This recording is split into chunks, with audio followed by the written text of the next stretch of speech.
We're going to deal with what's a common problem with a lot of these disc clutches. SMC, Gator, Viper, a lot of the BrandX clutches that use a pressure plate on one side and a backing plate that's machined to the center drive hub. Well, when you remove the bolts to take the center drive hub out and convert it over to a small tooth driver, a lot of times guys will over tighten these bolts or not get them back and get them machined correctly. So we're going to go in here and machine these out. You can see I've already started on a few of them. I've set this up in my vertical mill. You can also do this in a drill press. It helps if you have a left-hand drill bit.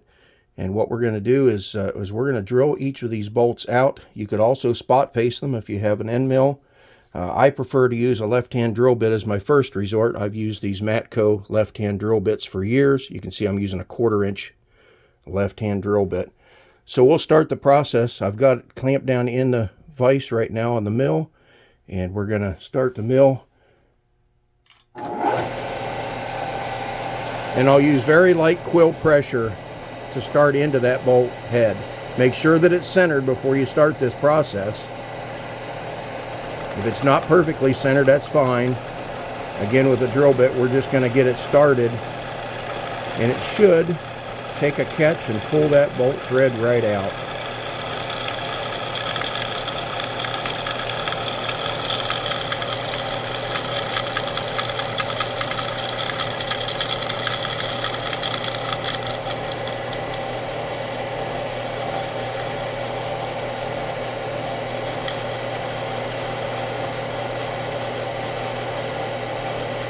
We'll go ahead and back off the quill, brush off our chips,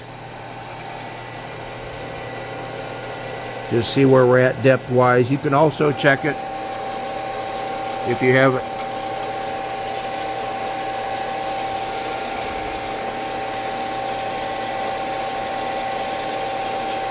Just to see where you're at.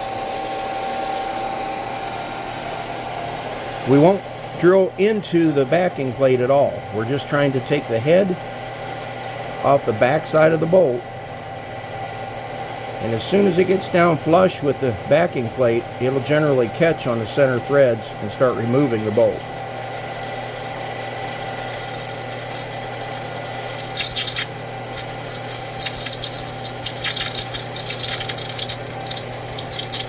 This one's being more stubborn than usual. Back off, we'll brush our chips. Sometimes a light machining oil will help on the drill bit. Generally, I like to do this, if not dry, just a little bit of cutting and tapping fluid. Again, it's a little difficult to do this one-handed while I'm holding a camera, but hopefully it's worthwhile.